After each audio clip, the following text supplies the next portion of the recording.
Hey everyone, welcome back to Ragtag Stacking.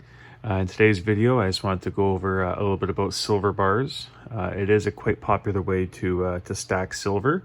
I do have some silver bars in front of you, as you can see.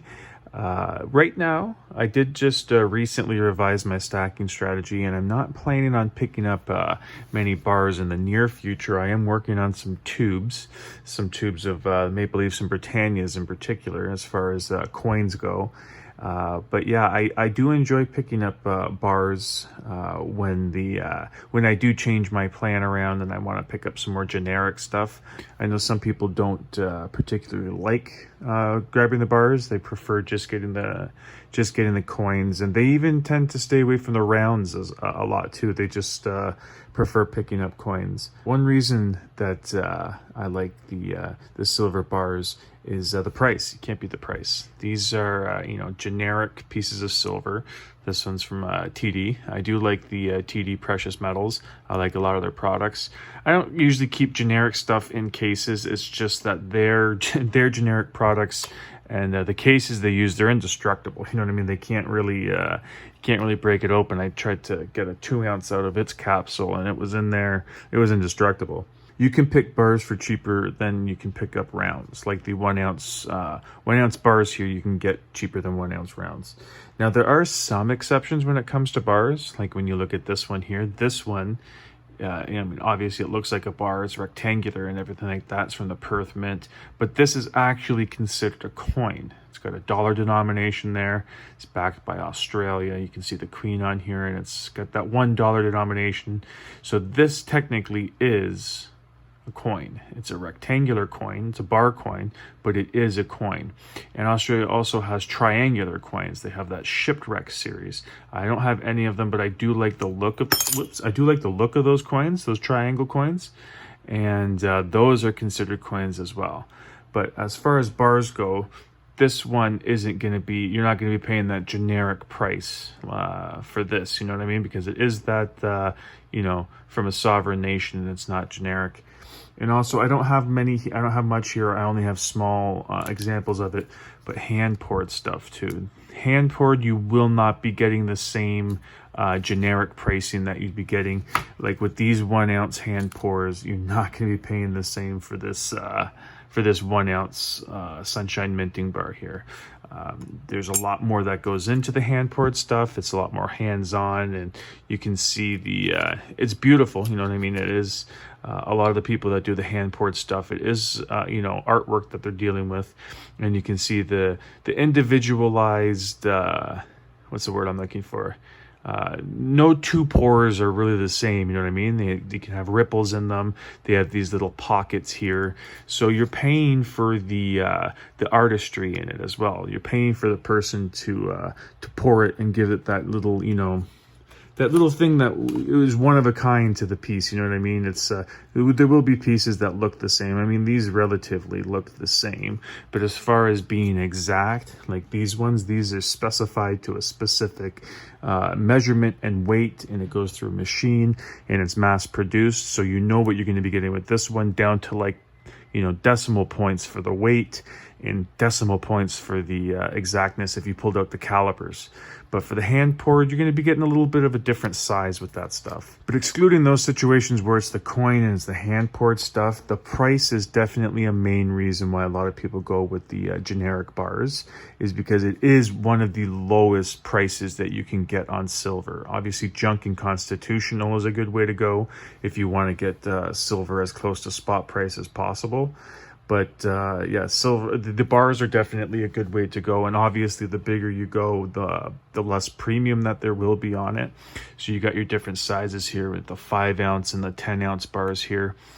I don't think that I would go any higher than the 10 ounce. I mean, I have a couple of 10 ounces here. The 5, I think, is my favorite size. I really love the chunk there.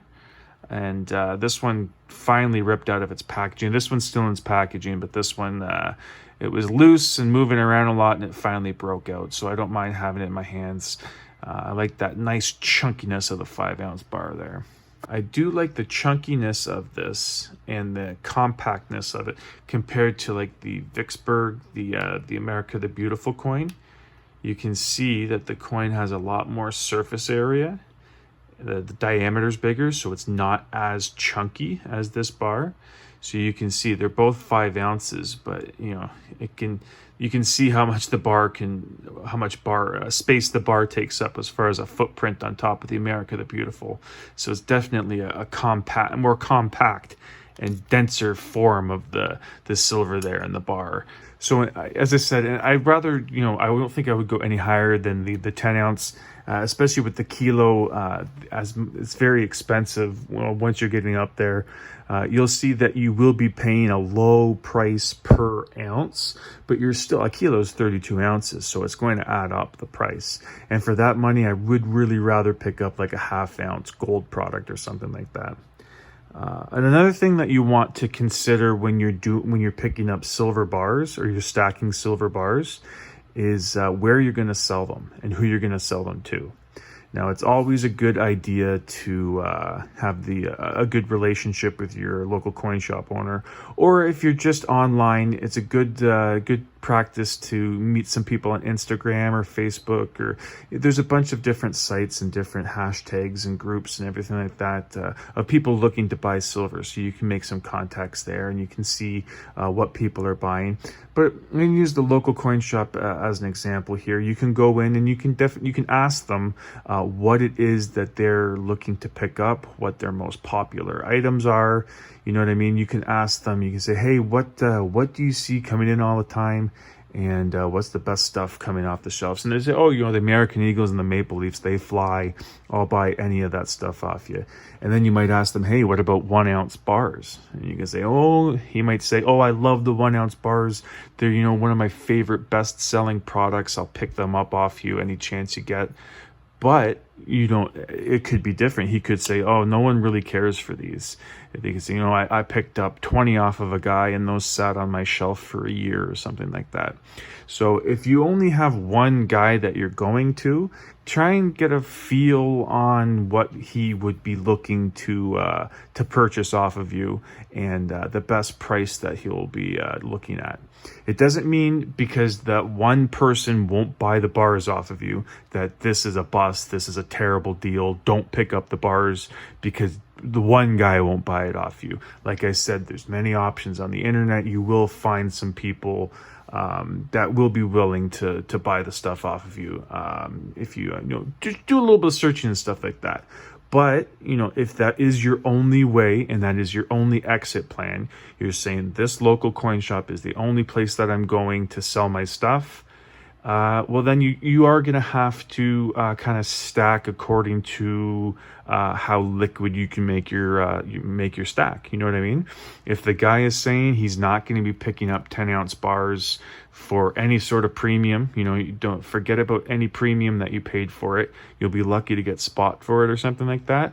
You might not want to be picking up too much of it.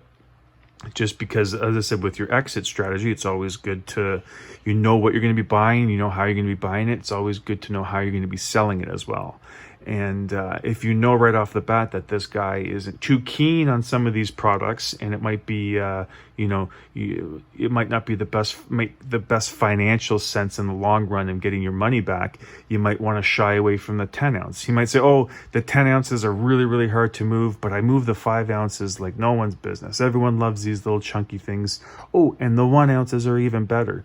So just get a feel for what he wants. Or what he'll be willing to pay and everything like that.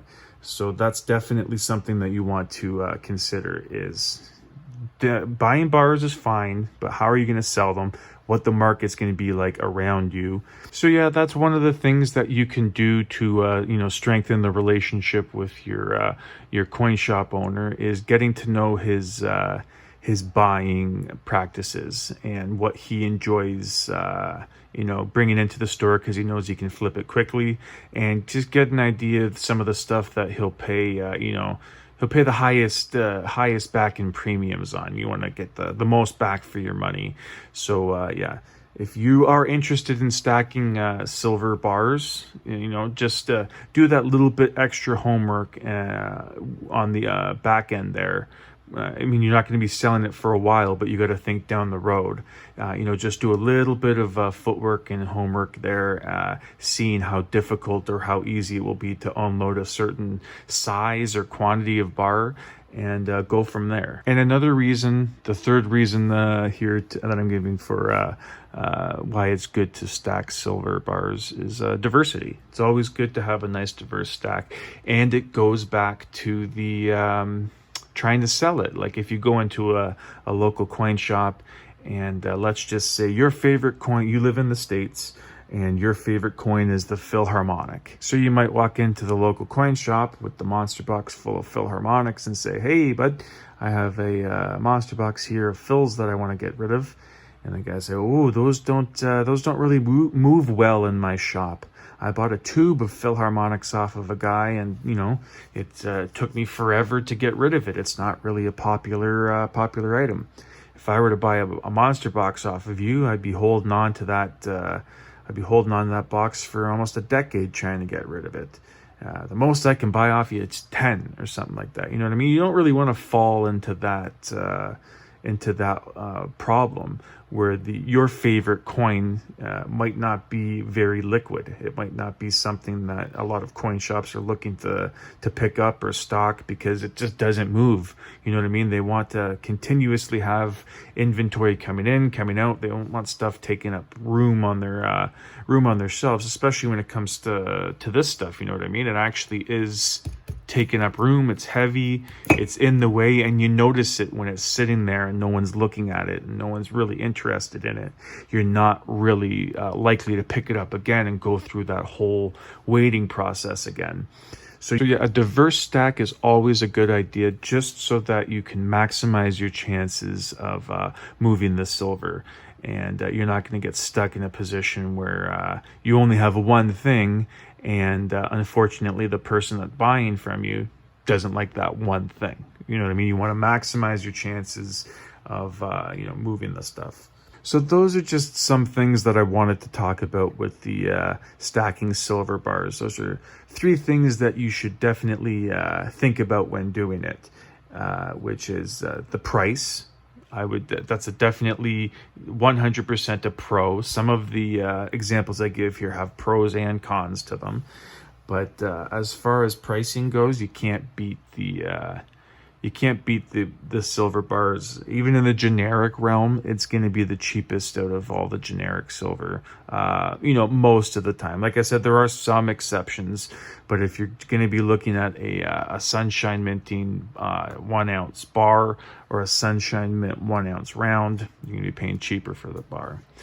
The second thing is make sure you have an exit strategy, and make sure you talk with your local coin shop owner, or you start getting some relationships on Instagram for people that are in the market for the specific stuff. So yeah, you're going to want to have a couple people just lined up that will have the money that you're willing to sell it for. You'll have all that stuff worked out in advance. But it's always good to know that even though right now you're not willing to sell, that in the future you have your plans all already laid out, and you know exactly how you're going to unload the silver. But yeah, the third thing, it kind of blends in a little bit with the second thing there, is diversifying your stack is always a good thing. You want to make sure that you're not stuck holding the bag with a bunch of coins that you can't unload because the local coin shop can't move them. You know what I mean? If he's saying that I use the Philharmonics as the example, so I'll use it again just because it's not the coin of my country, but it is a sovereign nation coin. It's very recognizable, especially in Europe and stuff like that. But, let's just say you're in a coin shop in, Florida, or you're in a coin shop in Georgia, or if you're at a coin shop up in Canada, in Toronto. There might not be that big demand for Philharmonics, so you don't want to be stuck in that position where you can't unload it because the demand for it isn't there. So yeah, that's it. That's just a video I want to do about the bars. I thought it is something that I'm into. I do switch up my stacking strategies. I try and do it every 3 months. I'll look back and revise And like I said in the beginning there, I kind of just started doing the tubes again. I was into the generic stuff in the summer when the price jump went up. That's where I grabbed a lot of these 10-ounce, the 1-ounce TD bars there. But yeah, I am back to the tubes, and that's not to say that I won't switch back to generic in 3 or 6 months if the prices change, or if I just want to switch things up. And as I said, diversifying the stack is good. Maybe I just want to add some more 5-ounce or 10-ouncers. But anyways, that is it for today. Thank you for watching. Thank you for watching this video, and I hope you come back for the next one.